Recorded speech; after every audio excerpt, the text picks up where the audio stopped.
जननीं शारदां देवीं रामकृष्णं जगद्गुरुं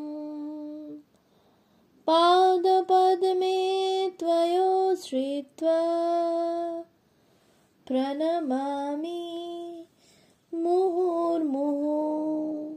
পূজনীয় স্বামী লোকেশ্বরানন্দজির সম্পাদনায় রচিত শতরূপে সারদা গ্রন্থ থেকে পাঠ। পৃষ্ঠা সংখ্যা 34। মাতা ঠাকুরানী স্বামী বিবেকানন্দ ও স্বামী ব্রহ্মানন্দের দৃষ্টিতে। 1898 খ্রিস্টাব্দের অক্টোবর মাসে দুর্গাপূজার আগে স্বামীজি কাশ্মীর থেকে মঠে ফিরে আসেন। তখন তাঁর শরীর বেশ খারাপ।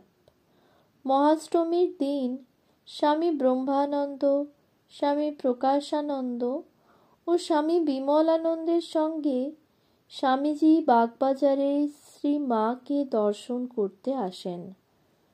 শ্রী মাকে সাষ্টাঙ্গ প্রণাম নিবেদন করে উঠলে শ্রী মা স্বামীজির মাথায় ডান হাত রেখে আশীর্বাদ করলেন। শ্রী মায়ের আদরের সন্তান অভিমান ভরে ও ক্ষুব্ধ কণ্ঠে বললেন, মা, এই তো তোমার ঠাকুর। কাশ্মীরে এক ফকিরের চেলা আমার কাছে আসতো যেত বলে সে ফকির শাপ দিলে 3 দিনের ভেতর ওকে উদরাময়ে এখান ছেড়ে যেতে হবে। আর কিনা তাই হলো, আমি পালিয়ে আসতে পথ পেলুম না। তোমার ঠাকুর কিছুই করতে পারলেন না। শ্রী মা উত্তর দিলেন, বিদ্যা বিদ্যা মানতে হয় কি বাবা? শ্রী মা উত্তর দিলেন, বিদ্যা বিদ্যা মানতে হয় বই কি বাবা। তাঁরা তো আর ভাঙতে আসেন না। আমাদের ঠাকুর হাঁচি টিকটিকি পর্যন্ত মেনেছেন। শঙ্করাচার্যও তো শুনতে পাই নিজের শরীরে ব্যাধিকে আসতে দিয়েছিলেন। তুমি তো জানো, খুড়তুতো দাদার হলধারীর অভিসম্পাতে ঠাকুরের মুখ দিয়ে রক্ত উঠেছিল। তোমার শরীরে অসুখ আসা আর ঠাকুরের শরীরে আসা একই কথা। কিন্তু স্বামীজি তবুও অভিমান ভরে বলতে থাকেন, শ্রী মা যতই বলুন না কেন, তিনি তাঁর যুক্তি মানতে রাজি নন। বরং বলতে থাকেন, আসলে ঠাকুর কিছুই নন। শ্রীমা তখন সকৌতুকে উত্তর দিলেন, না মেনে থাকবার জো আছে কি বাবা?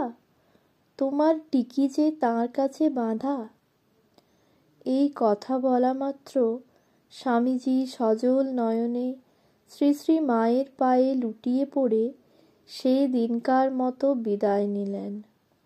উৎস শ্রী মা সারদা দেবী, পৃষ্ঠা 198-99, শ্রী মা, পৃষ্ঠা 11-2। সত্যি স্বামীজি শ্রী মায়ের পদতলে পরিপূর্ণরূপে আত্মনিবেদন করেছিলেন। শিশু যেমন তার মায়ের কাছে করে। বিচার বিতর্ক যুক্তি প্রশ্নের প্রসঙ্গ সেখানে ছিল অবান্তর। শ্রী মায়ের আর একটি উক্তি থেকে জানা যায় যে একদা স্বামীজি বেদান্ত বিচারের প্রাবল্যে শ্রী মাকে বলেছিলেন, মা, আমার আজকাল সব উড়ে যাচ্ছে, সব দেখছি উড়ে যায়। সে কথা শুনে শ্রী মা সহাস্যে স্বামীজিকে বলেছিলেন, দেখো দেখো, আমাকে কিন্তু উড়িয়ে দিও না। স্বামীজি উত্তর দিয়েছিলেন, মা, তোমাকে উড়িয়ে দিলে থাকি কোথায়? যে জ্ঞানে গুরু পাদপদ্ম উড়িয়ে দেয় সে তো অজ্ঞান। গুরু পাদপদ্ম উড়িয়ে দিলে জ্ঞান দাঁড়ায় কোথায়? উৎস শ্রী শ্রী মায়ের কথা, 2য় ভাগ, পৃষ্ঠা 43। সাধারণ রীতি অনুসারে গুরু পত্নীকেও গুরুরূপে গণ্য করা হয়। স্বামীজি কি সেই প্রচলিত রীতি অনুসারে শ্রীমাকে গুরু বলেছিলেন? না, তা নয়। বাস্তবিক আগেই উল্লেখ করা হয়েছে, স্বামীজির দৃষ্টিতে শ্রীরামকৃষ্ণ ও শ্রীমা ছিলেন এক ও অভিন্ন। সত্যি, নিবেদিতার ভাষায় এ এক দর্শনীয় অপরূপ সম্পর্ক। উৎস: নিবেদিতা লোকমাতা, প্রথম খণ্ড, শঙ্করীপ্রসাদ বসু, আনন্দ পাবলিশার্স প্রাইভেট লিমিটেড, কলিকাতা, প্রথম সংস্করণ, 1375, পৃষ্ঠা 179। শ্রীমাকে স্বামীজি সাধারণ গুরুপত্নী হিসাবে দেখতেন না, শুধু সংঘজননী হিসাবেও নয়, তাঁকে দেখতেন বিশ্বজননী রূপেও, এক বিরাট বিশ্বজোড়া মা। স্বামীজির কাছে শ্রীমা এ সবই, আবার তার ঊর্ধ্বেও। বস্তুত স্বামীজির দৃষ্টিতে শ্রীমায়ের স্বরূপ কিভাবে ধরা পড়েছিল, তার সম্যক ধারণা বা বর্ণনা করা এক কথায় অসম্ভব। অন্যের কথা কোন ছাড়, স্বয়ং স্বামীজির সন্ন্যাসী গুরুভাইদের মধ্যেও অন্তত কেউ কেউ যে প্রথম দিকে স্বামীজির ধারণার অংশভাগ হতে পারেনি, তার একটি দৃষ্টান্তের উল্লেখ পাওয়া যায় স্বামী বিজ্ঞানানন্দের নিম্নোক্ত বর্ণনায়। আমি মা ঠাকুরনের কাছে বেশি যেতাম না। স্বামীজি কি করে তা জানতে পারেন? শ্রী শ্রী মা তখন বলরাম মন্দিরে। সেখানে স্বামীজি একদিন আমায় জিজ্ঞাসা করলেন, পেশন, মাকে প্রণাম করতে গিয়েছিলে? আমি বললাম, না মশাই। স্বামীজি, সে কি, এক্ষুনি যাও, মাকে প্রণাম করে এসো। তাই শুনে আমি তো মাকে প্রণাম করতে গেলাম। মনে মনে ভাবছি, কোনো প্রকারে ঢিপ করে একটা প্রণাম করে চলে আসব। মাকে প্রণাম করে উঠতেই স্বামীজি পেছন থেকে বলছেন, সে কি পেশন, মাকে এই করে প্রণাম করতে হয়? সাষ্টাঙ্গ হয়ে প্রণাম করো, মা যে সাক্ষাৎ জগদম্বা। বলেই তিনি সাষ্টাঙ্গ হয়ে মাকে প্রণাম করলেন।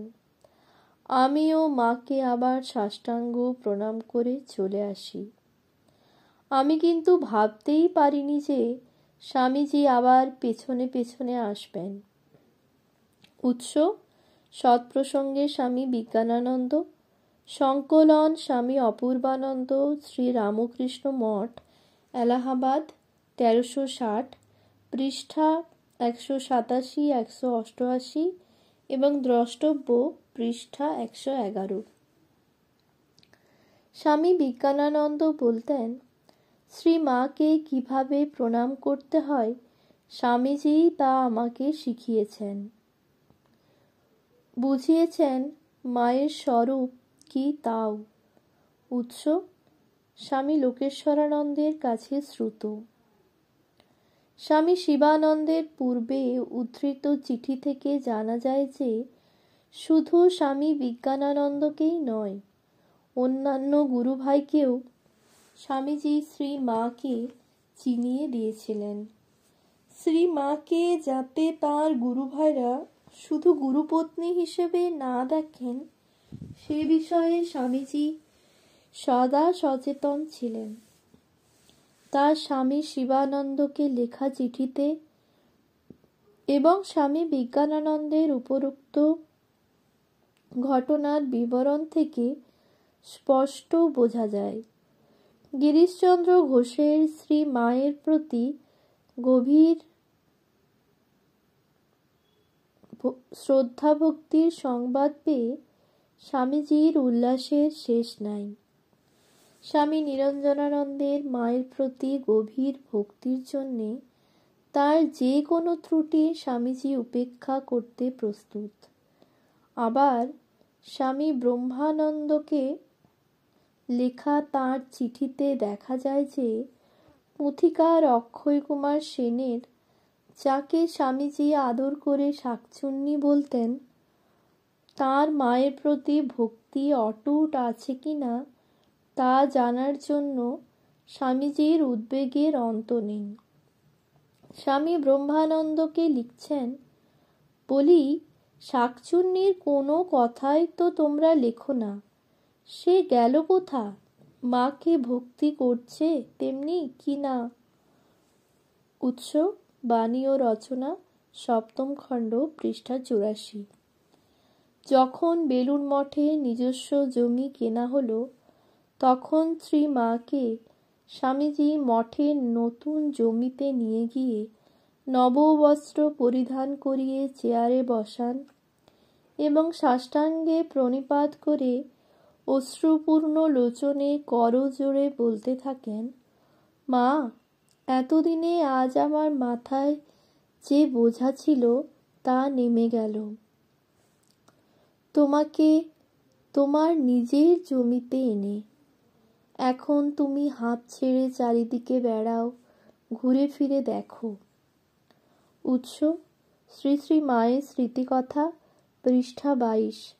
অনুরূপ আর একটি বর্ণনায় দেখা যায়, স্বামীজি মঠের নতুন জমিতে শ্রী মাকে নিয়ে গিয়ে তাকে মঠের চতুর্সীমা ঘুরিয়ে দেখিয়ে বললেন, মা, তুমি আপনার জায়গায় আপন মনে হাঁপ ছেড়ে বেড়াও।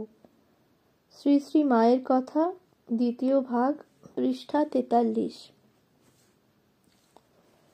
মঠের নিজস্ব জমি শ্রী মায়ের প্রার্থনার ফলশ্রুতি। বোধগয়ার মঠের ঐশ্বর্য ও সচ্ছলতা দেখে এবং সঙ্গে সঙ্গে তাঁর ত্যাগী সন্তানদের অন্নবস্ত্র ও আশ্রয়ের অভাবের কথা স্মরণ করে শ্রী মায়ের মাতৃহৃদয় থেকে এক করুণ প্রার্থনা উচ্চারিত হয়েছিল। শ্রী মা এ সম্পর্কে স্বয়ং বলেছেন, বোধগয়ার মঠ, তাদের অত সব জিনিসপত্র, কোনো অর্থের অভাব নেই, কষ্ট নেই। দেখে কাঁদতুম আর ঠাকুরকে বলতুম, ঠাকুর, আমার ছেলেরা থাকতে পায় না, খেতে পায় না, দুয়ারে দুয়ারে ঘুরে ঘুরে বেড়াচ্ছে, তাদের যদি অমন একটি থাকবার জায়গা হতো। তা ঠাকুরের ইচ্ছায় মঠটি হলো। উৎস শ্রী শ্রী মায়ের কথা, দ্বিতীয় ভাগ, পৃষ্ঠা 43। আবার অন্যত্র বলেছেন, আহা, এর মঠের জন্যে ঠাকুরের কাছে কত কেঁদেছি, প্রার্থনা করেছি, তারপর থেকে নরেন ধীরে ধীরে এইসব করলে। উৎস শ্রী শ্রী মায়ের কথা, দ্বিতীয় ভাগ, পৃষ্ঠা 215 থেকে 16। এসব থেকে বোঝা যায় কেন মঠের নতুন জমিতে শ্রী মাকে এনে স্বামীজি বলেছিলেন নিজের জমিতে। অবশ্য বেলুড় মঠ শ্রী মায়ের আবাসস্থল না হলেও পূজা পর্ব উপলক্ষে শুভাগমন করতেন। এই প্রসঙ্গে স্বামী অদ্ভুতানন্দের একটি উক্তি এখানে উল্লেখ করা যেতে পারে। মঠ হবার পরেই স্বামীজি শ্রী শ্রী মাতা ঠাকুরানীর পদধূলি এনে স্থাপন করে। তা আজও বেলুড় মঠে পুজো হয়। মা ঠাকুরুন যে কি, তা একমাত্র স্বামীজিই বুঝেছিল। তিনি যে স্বয়ং লক্ষ্মী, তা আর কেহ বোঝেনি। উৎস সৎকথা, সংকলন স্বামী সিদ্ধানন্দ, উদ্বোধন কার্যালয়, কলিকাতা, 1356, পৃষ্ঠা 15। শ্রী রামকৃষ্ণের তিরোধানের পর কাশীপুরের বাগানবাড়িতে যাতে মা অন্তত কিছুদিনও থাকতে পারেন, স্বামীজি সে চেষ্টা করেছিলেন।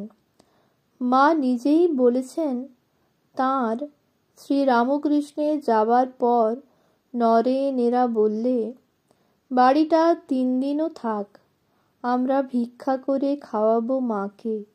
সদ্য সদ্য মায়ের মনে কষ্ট। রামদত্ত টত্ত এরা বললে, তোদের আর ভিক্ষে করে খাওয়াতে হবে না, বাড়ি চুকিয়ে দিলে। উৎস শ্রী শ্রী মায়ের কথা, 2য় ভাগ, পৃষ্ঠা 138। কাশীপুর থেকে বলরামবাবু শ্রী মাকে তাঁর বাগবাজারের বাড়িতে নিয়ে আসেন। সেখানে কয়েকদিন থাকার পর শ্রী মা বৃন্দাবনে বছরখানেক বাস করেন। এর ব্যয়ভার বলরামবাবু প্রভৃতি ভক্তগণ বহন করেছিলেন। কিন্তু বৃন্দাবন থেকে ফিরে এসে শ্রী মা কামারপুকুরে চরম দারিদ্র্যের মধ্যে বাস করছিলেন। রানী রাসমণির দৌহিত্র এবং মথুরবাবুর পুত্র ত্রৈলোক্যনাথ বিশ্বাস শ্রী মাকে মাসিক 7 টাকা করে দিতেন। কিন্তু কয়েক মাস দেওয়ার পর শ্রী মায়ের বৃন্দাবনে বাসকালেই কালীবাড়ির দীনু খাজাঞ্চি ও অন্যান্যরা ওই টাকা দেওয়া বন্ধ করে দেয়। শ্রী রামকৃষ্ণের ভ্রাতুষ্পুত্র রামলালেরও এই ব্যাপারে প্ররোচনা ছিল। স্বামীজি ওই টাকা বন্ধ না করার জন্য খুব অনুরোধ করেছিলেন, কিন্তু কোনো ফল হয়নি। কামারপুকুরে শ্রী মায়ের কষ্টের কথা জানাজানি হওয়ার পর ভক্ত সন্তানেরা মাঝে মাঝে শ্রী মাকে কলকাতায় এনে রাখতেন। কিন্তু শ্রী মায়ের নির্দিষ্ট কোনো বাসস্থান ছিল না। বিভিন্ন জায়গায় ভাড়া বাড়িতে তাঁর থাকার ব্যবস্থা করা হতো। সংঘজননীর বাসস্থানের এই অনিশ্চয়তা স্বামীজির অন্তরে গভীর দুঃখ এবং তীব্র গ্লানির সঞ্চার করত। তাই স্বামীজির বরাবরের বাসনা ছিল শ্রী মায়ের জন্যে একটি স্থায়ী বাসস্থানের ব্যবস্থা করে দেওয়া। আমেরিকা থেকে লেখা স্বামীজির চিঠিতে তাঁর সে উদ্বেগ এবং ব্যাকুলতার কথা তিনি বারবার প্রকাশ করেছেন। উদাহরণস্বরূপ উল্লেখ করা যেতে পারে 1894 খ্রিস্টাব্দে স্বামী শিবানন্দকে লেখা তাঁর বিখ্যাত চিঠি। সেই চিঠিতে স্বামীজি লিখছেন, প্রথমে মাতা ঠাকুরানীর জন্য একটি জায়গা করবার দৃঢ় সংকল্প করেছি। যদি মায়ের বাড়িটি প্রথমে ঠিক হয়ে যায়, তাহলে আর আমি কোনো কিছুর জন্য ভাবি না। দাদা, এই দারুণ শীতে গায়ে গায়ে লেকচার করে টাকার জোগাড় করছি। মায়ের মঠ হবে। তুমি জমি কিনে জ্যান্ত দুর্গা মাকে যেদিন বসিয়ে দেবে, সেই দিন আমি একবার হাঁপ ছাড়ব। তার আগে আমি দেশে যাচ্ছি না। যত শীঘ্র পারবে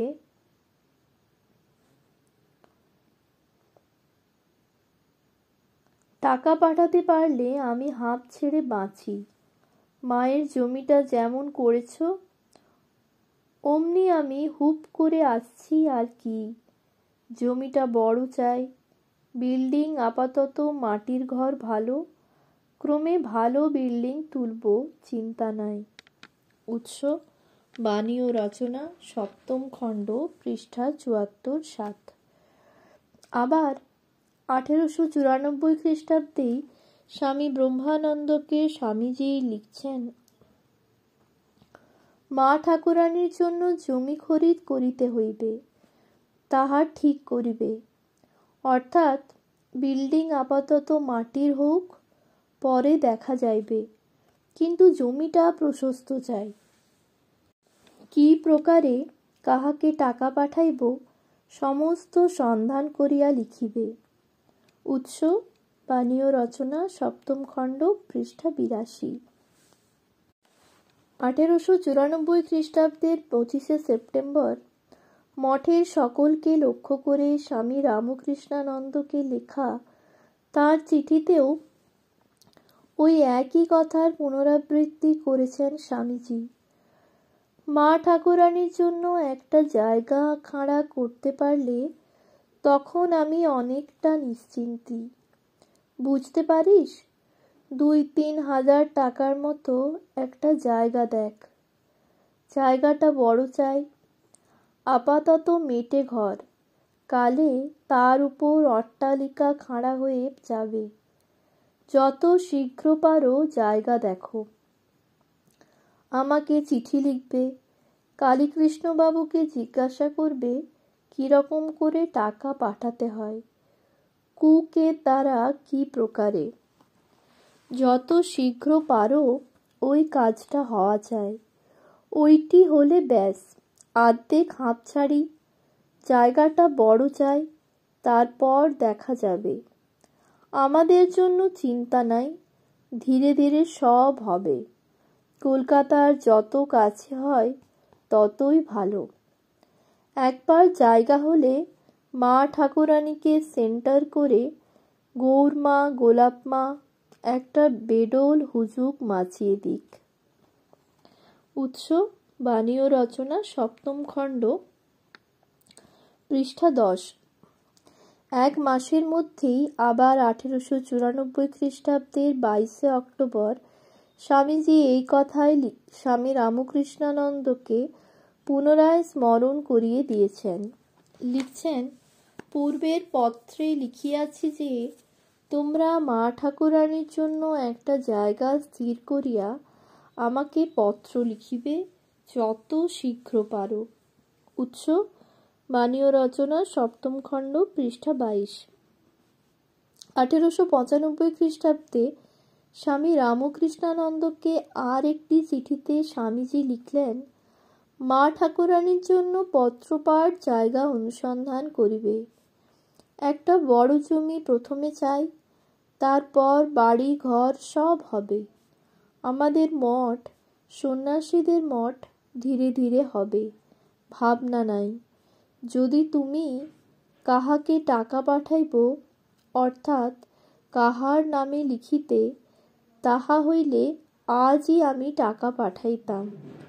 টাকা পাইবা মাত্রই জমি খরিদ করিবে। পরে আমাদের মঠের জন্য একটা জমি দেখিতে থাকো। কাছাকাছি হওয়া চাই, অর্থাৎ 2টা জমি যাহাতে অতি নিকটে হয় এমতো চেষ্টা করিবে। কলিকাতা হইতে কিছু দূরে হয় চিন্তা নাই। 2টো জমির কথা ভুলবে না, এবং তোমাদের মধ্যে কে এ কার্যের ভার লইবে তাহা লিখিবে।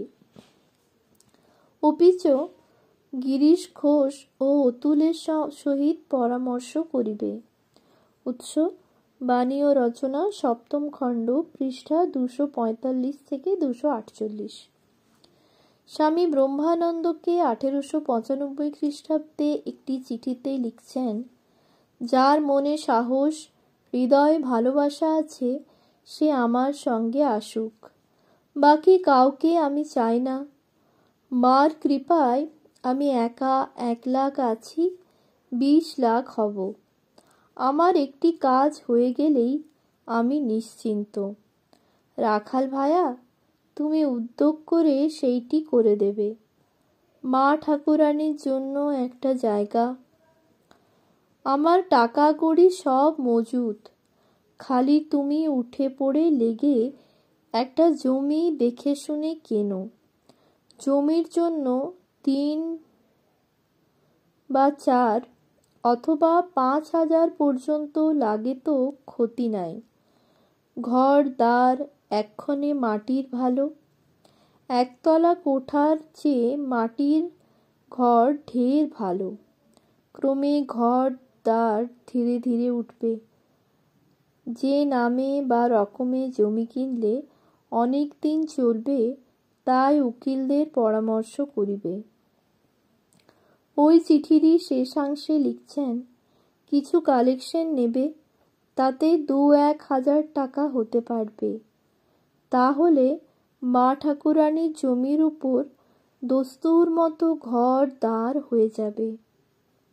উৎস বাণী ও রচনা, 7ম খণ্ড, পৃষ্ঠা 104 থেকে 105। বৈকুণ্ঠনাথ সান্যালকে 9ই ফেব্রুয়ারি 1895 খ্রিস্টাব্দে লিখছেন, মা ঠাকুরানীর জন্য জমি কিনে দিলে আমি আপনাকে ঋণ মুক্ত মনে করব। মা ঠাকুরানীর জন্য জায়গা কিনলেই আমি নিশ্চিন্ত। উৎস বাণী ও রচনা, সপ্তম খণ্ড, পৃষ্ঠা 120।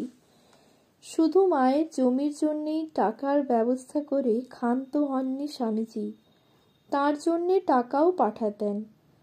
স্বামী ব্রহ্মানন্দকে 1897 খ্রিস্টাব্দের 10ই অক্টোবর মরি থেকে লেখা একটি চিঠিতে দেখি তিনি লিখছেন, মা ঠাকুরানীর জন্য 200 টাকা পাঠাইলাম, প্রাপ্তি স্বীকার করবে।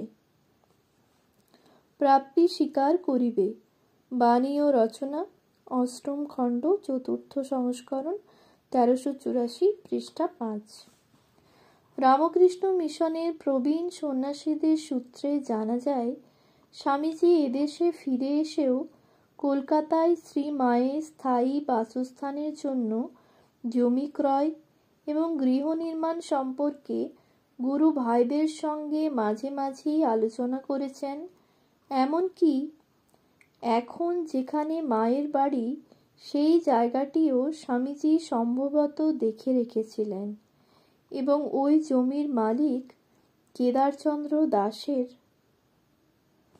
ইনি খড়ের ব্যবসা করতেন বলে খোড়ো কেদার নামে পরিচিত ছিলেন। সঙ্গে তার কথাবার্তাও হয়েছিল। কিন্তু 1902 সালে স্বামীজির হঠাৎ তিরোধানের ফলে কিছুদিনের জন্য ব্যাপারটি চাপা পড়ে। 4 বছর পরে 1906 খ্রিস্টাব্দের 18ই জুলাই কেদারচন্দ্র দাস মায়ের বাড়ির জমিটি বেলুড় মঠকে দান করেন। 1907 খ্রিস্টাব্দের শেষ দিকে স্বামীজির গ্রন্থাবলীর বিক্রয়লব্ধ সঞ্চিত 2700 টাকা এবং আরও কিছু অর্থ ঋণ করে স্বামী শারদানন্দ বাড়ি তৈরির কাজে লাগেন। 1908 খ্রিস্টাব্দের শেষ ভাগে বাড়ি তৈরি শেষ হয়। 1909 খ্রিস্টাব্দের 23শে মে শ্রী মা এই বাড়িতে পদার্পণ করেন। অবশ্য রামকৃষ্ণ মঠ ও রামকৃষ্ণ মিশনের একজন বিশিষ্ট গবেষক সন্ন্যাসী স্বামী প্রভানন্দ মনে করেন, এমনও হতে পারে স্বামীজিকে হয়তো শ্রী শ্রী মা নিজেই নির্দেশ দিয়েছিলেন প্রথমে মূল মঠ তৈরি ও সংগঠনের কাজে সর্বশক্তি নিয়োগ করতে। ও